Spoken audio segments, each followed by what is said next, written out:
नमस्कार, खबरें जारी है न्यूज 24 पर। मैं हूं आपके साथ मकसूद खान। 24 घंटे पहले सीमा और सचिन ने अपनी शादी के सबूत पेश किए थे, जिसमें शादी की कई तस्वीरें सामने आई थी। सीमा ने मीडिया से बातचीत में यह दावा भी किया था कि वो किसी भी हाल में पाकिस्तान नहीं जाएगी और उसने बाकायदा इसकी कानूनी तैयारियां शुरू कर दी हैं। अपने वकील के जरिए सीमा हैदर ने राष्ट्रपति को एक दया याचिका भेजी है, जिसमें भारत की नागरिकता दिए जाने की गुहार लगाई गई राष्ट्रपति से। साथ ही भारत आने का मकसद भी सीमा हैदर ने साफ किया है और सीमा की तरफ से दावा यह किया गया कि वो सिर्फ और सिर्फ प्यार की खातिर इतना जोखिम उठाकर हिंदुस्तान पहुंची है। इस दया याचिका में सीमा ने लैला मजनू, हीर रांझा और श्री फरहाद का जिक्र भी कर दिया। तो क्या यही है सीमा का फाइनल प्लान? नहीं जाएगी पाकिस्तान।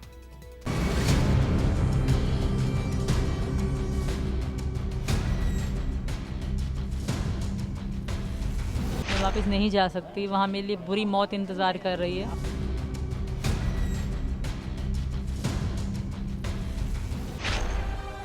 राष्ट्रपति को सीमा की अर्जी, सच्चा प्यार कुछ नहीं फर्जी।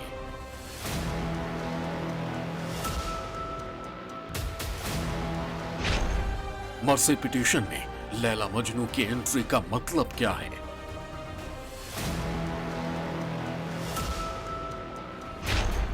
सीमा का फाइनल प्लान, नहीं जाएगी पाकिस्तान।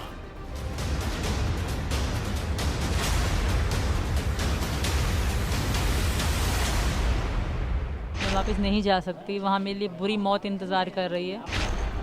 सचिन से फिर हुई पूछताछ, सीमा की तबीयत हुई खराब।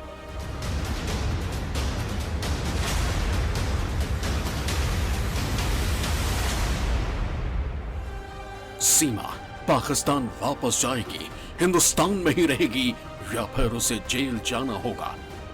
इस सवाल का जवाब हाल फिलहाल किसी के पास नहीं है, क्योंकि अब तक सीमा से जितनी भी पूछताछ हुई है उससे जांच एजेंसियों के हाथ पुख्ता तौर पर ऐसा कुछ नहीं लगा है जिससे साबित किया जा सके कि सीमा हैदर एक पाकिस्तानी जासूस है।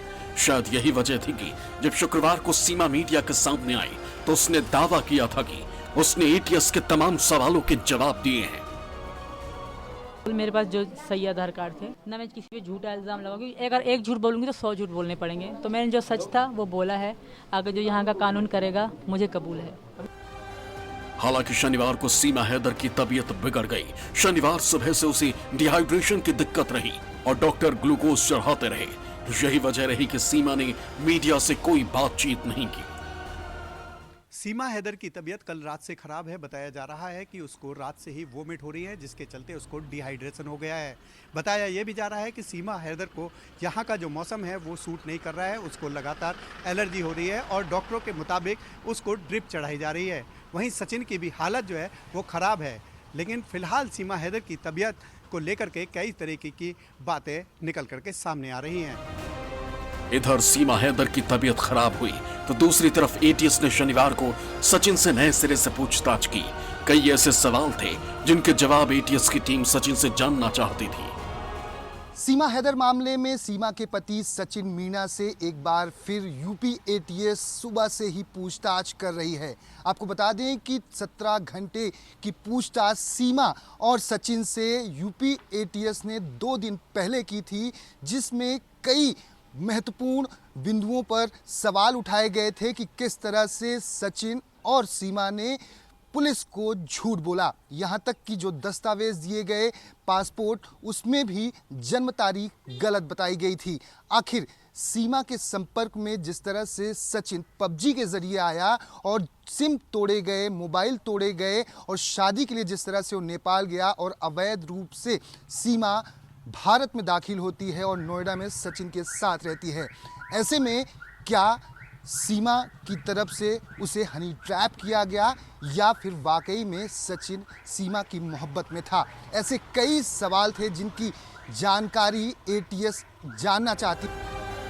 सीमा हैदर जांच एजेंसियों का सामना कर रही है क्योंकि उसे अभी क्लीन चिट नहीं मिली है, लेकिन सीमा अब फाइनल प्लान पर काम कर रही है। वो किसी भी हाल में पाकिस्तान वापस जाने को तैयार नहीं है। जी हां, भारत में ही रहने और यहाँ की नागरिकता हासिल करने के लिए शुक्रवार को सीमा हैदर ने अपने वकील के जरिए राष्ट्रपति को दया याचिका भेजी। प्यार आज भी अमर है, अविनाशी है। और देखिए इस देश में सीरी फरियाद, लैला मजनू, हीर रांझा का इतिहास हम सबने पढ़ा है, गुना है, माना है। लेकिन आज अगर 2023 में फिर से सचिन और सीमा का प्यार हीर रांझा और लैला मजनू को पार करता है तो हमें वो स्वीकार है। मर्सी पिटीशन में सीमा ने अपील की है कि उसको भारत में ही रहने दिया जाए, भारत की नागरिकता दी जाए, क्योंकि अब वो भारत की बहू है। उसकी और सचिन की शादी हो चुकी है और वो हिंदू धर्म भी अपना चुकी है। सीमा हैदर ने भारत की राष्ट्रपति द्रौपदी मुर्मू को एक 38 पेज की मर्सी पिटीशन भेजी है, जिसमें उसने कहा है कि वो अब उसे भारत में रहने दिया जाए, अब वो भारत की बहू है। हालांकि उसने हीरा रांझा और लैला मजनू की लव स्टोरी का भी जिक्र किया है। फिलहाल सीमा हैदर किसी भी तरीके के नार्को एनालिसिस टेस्ट और ब्रेन मैपिंग टेस्ट के लिए भी गुजरने के लिए तैयार है। सीमा हैदर ने अपनी दलीलों में कहा कि प्यार के सिवाय उसकी जिंदगी का कोई मकसद नहीं है। सीमा ने हीर रांझा, लैला मजनू, शेर फरात की लव स्टोरी का जिक्र किया है। साथ ही कहा कि वो सचिन से प्यार की खातिर पाकिस्तान से भारत आई है और यहीं रहना चाहती है। मैं हिंदू धर्म अपना चुकी हूँ। मैंने कभी भी झूठ नहीं बोला है। एटीएस अभी जांच कर रही है, लेकिन आगे सीबीआई, रॉ, एनआईए किसी भी जांच के लिए तैयार हूँ। यही नहीं, polygraphy test, brain mapping test, lie detector test और डीएनए टेस्ट के लिए भी मैं तैयार हूँ। सीमा ने अपनी मर्सी पिटीशन में बार बार प्यार का जिक्र किया है। वो ये दावा कर रही है कि वो सिर्फ और सिर्फ सचिन से प्यार की वजह से भारत आई है। यही नहीं, मर्सी पिटीशन में सीमा ने अपना नाम सीमा मीणा, पत्नी सचिन मीणा लिखा है। मर्सी पिटीशन के साथ सीमा हैदर ने इन तस्वीरों को भी लगाया, जिसमें दोनों एक दूसरे के गले में जयमाला डालते हुए दिखाई दे रहे हैं। ये शादी हिंदू रीति रिवाज के मुताबिक हुई। शादी की तस्वीरों में सीमा के चारों बच्चे भी दिखाई दे रहे हैं। सीमा और सचिन का दावा है कि उन्होंने नेपाल के पशुपतिनाथ मंदिर में शादी मार्च 2023 में की है और ये उस वक्त की है जब इन दोनों ने नेपाल में 7 दिन का वक्त गुजारा था। लेकिन ये फ़ोटो नोएडा की हैं, क्योंकि इन दोनों को शादी कोर्ट मैरिज रजिस्टर्ड करानी थी, इसलिए इन्होंने ये दोनों फ़ोटो खिंचाई हैं। दरअसल मर्सी पिटीशन के जरिए सीमा किसी भी हाल में भारत की नागरिकता चाहती है, ताकि वो बाकी की जिंदगी सचिन के साथ गुजार सके। और यही सीमा का फाइनल प्लान बताया जाता है, क्योंकि सीमा का दावा है कि अगर वो पाकिस्तान गई तो वहां बहुत बुरी मौत मारी जाएगी। ऐसे कैसे करेंगे? मैं यहाँ की बहू हूँ, मैं यहाँ उम्मीद लेके आई हूँ। आज से यहाँ का कानून ऐसा नहीं करेगा, बिलीव, यकीन है, मुझे भरोसा है, ट्रस्ट कहूँगी, ट्रस्ट है। तो मैं यहाँ की बेटी हूँ, यहाँ की बहू। पाकिस्तान मुझे मतलब वो आना, वो मुझे मेरे लिए मतलब पराया देश बन चुका है। मैं वापस नहीं जा सकती, वहाँ मेरे लिए बुरी मौत इंतज़ार कर रही है। तो यहाँ का कानून ऐसा गलत नहीं करेगा मेरे साथ। सीमा हैदर को डर है कि अगर वो पाकिस्तान में उसे डिपोर्ट कर दिया जाएगा तो वहां पर उसकी हत्या कर दी जाएगी, क्योंकि वहां के लोगों में आक्रोश सीमा हैदर को लेकर बहुत ज्यादा है। यही वजह है कि सीमा बार बार अपने इंटरव्यूज में यही कह रही है कि वो भारत से पाकिस्तान जिंदा नहीं जाएगी, जाएगी तो उसका शव जाएगा। वहीं सीमा का पूर्व पति गुलाम बार बार यह कह रहा है कि पाकिस्तान में तुम सुरक्षित हो, तुम यहाँ पर वापस आ जाओ, हम पहले की तरह पति पत्नी बनकर हमेशा साथ रहेंगे। ऐसे में सीमा का डर लगातार बढ़ता जा रहा है, क्योंकि एजेंसीज के रडार पर सीमा भी है और सचिन भी। सीमा को पाकिस्तान में जान का खतरा हो सकता है। सिर्फ इस आशंका के चलते उसे भारत की नागरिकता नहीं मिल सकती, क्योंकि अभी सीमा शक के दायरे में है और जांच खत्म नहीं हुई है। ऐसे में हमने कानून के जानकारों से यह समझने की कोशिश की कि अगर सीमा जासूस निकलती है तो उसके खिलाफ क्या कार्रवाई होगी, और अगर वो जासूस नहीं है तब उसे डिपोर्ट करने की प्रक्रिया क्या होगी, या फिर उसे भारत की नागरिकता मिल सकती है। कानूनी स्थिति यह है कि उन्होंने अवैधानिक रूप से बिना वांछित अभिलेखों के वीज़ा और परमिशन के बिना भारत में गैर कानूनी तरीके से प्रवेश किया, और अगर जासूसी के अपराध उनके ऊपर नहीं लगाए जाते हैं तो उनको डिपोर्ट ही किया जाएगा।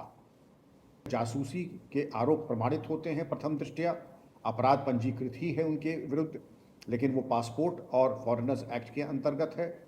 जासूसी का दूसरा मामला शुरू हो जाता है और अगर जासूसी के मामले में प्रथम दृष्टया कोई प्रमाण मिलता है तो उनके विरुद्ध UAPA, रासुका यानी national security act, UP gangsters act और अन्य धाराओं में अपराध पंजीकृत हो सकता है, जिसकी बड़ी लंबी सजा और प्रक्रिया है। सीमा हैदर केस की जांच में यूपी पुलिस से लेकर रॉ तक लगी हुई है। कई ऐसी चीजें हैं जिनकी वजह से सीमा पर अभी शक खत्म नहीं हुआ है। दरअसल सीमा के पति और मकान मालिक ने दावा किया था कि पाकिस्तान में रहते हुए सीमा हिंदी नहीं बोलती थी, उसका रहन सहन मुस्लिमों जैसा ही था, लेकिन जिस तरह से भारत में आकर वो हिंदी बोल रही है, साथ ही पहनावा पूरी तरह बदल चुका है। उसे देखते हुए जांच एजेंसियों को आशंका है कि कहीं सीमा को किसी प्रोफेशनल ने ट्रेनिंग देकर तो हिंदुस्तान नहीं भेजा है। सीमा का पहनावा ओढ़ावा, सीमा की बातचीत और सीमा का भारतीय महिला की तरह उन्हीं पोशाक को पहनना जिससे कि प्रतीत हो कि वो कोई विदेशी या पाकिस्तानी महिला नहीं बल्कि रूरल भारत की यानी कि ग्रामीण महिला है, उसी तरह से व्यवहार करना जैसा कि भारतीय महिलाएं करती हैं, वहीं उन्हीं बच्चों का भी उसी तरह से पहनावा ओढ़ावा। यही वजह है कि एजेंसीज को शक ज़्यादा पैदा करता है कि क्या किसी प्रोफेशनल से ट्रेनिंग दिलाई गई थी सीमा और सीमा के बच्चों को कि वो बिल्कुल हूबहू भारतीय महिला जैसा दिखे, जिससे कि किसी को शक ना हो सके।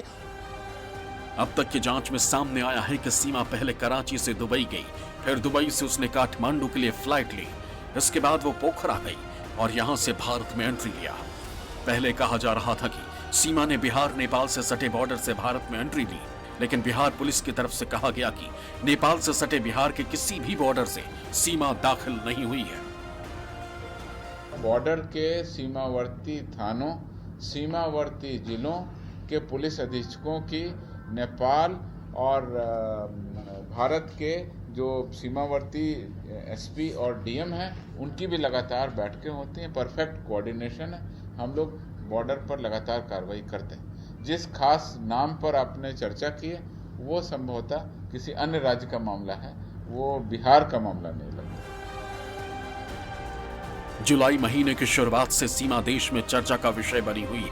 पाकिस्तान में भी उसे लेकर चर्चाओं का बाजार खूब गर्म है, लेकिन सीमा वाकई प्रेम दीवानी होकर अवैध तरीके से भारत में दाखिल हुई है या फिर उसकी नीयत और इरादों में खोट है, इसकी पड़ताल अभी जांच एजेंसियां कर रही हैं। सबको इंतजार है कि सीमा का पूरा सच कब सामने आएगा, लेकिन जिस तरह सीमा हैदर ने राष्ट्रपति को दया याचिका लगाई है, उसमें कई लव स्टोरी का जिक्र है, साथ ही दूसरे देशों के कई नागरिकों को भारत की नागरिकता का जिक्र है। उससे साफ है कि सीमा फाइनल प्लान तैयार कर चुकी है, जो इशारा करता है कि सीमा पाकिस्तान वापस नहीं जाएगी। ग्रेटर नोएडा से मोहम्मद यूसुफ और दीपक दुबे के साथ अमिताभ ओझा, पटना, News 24।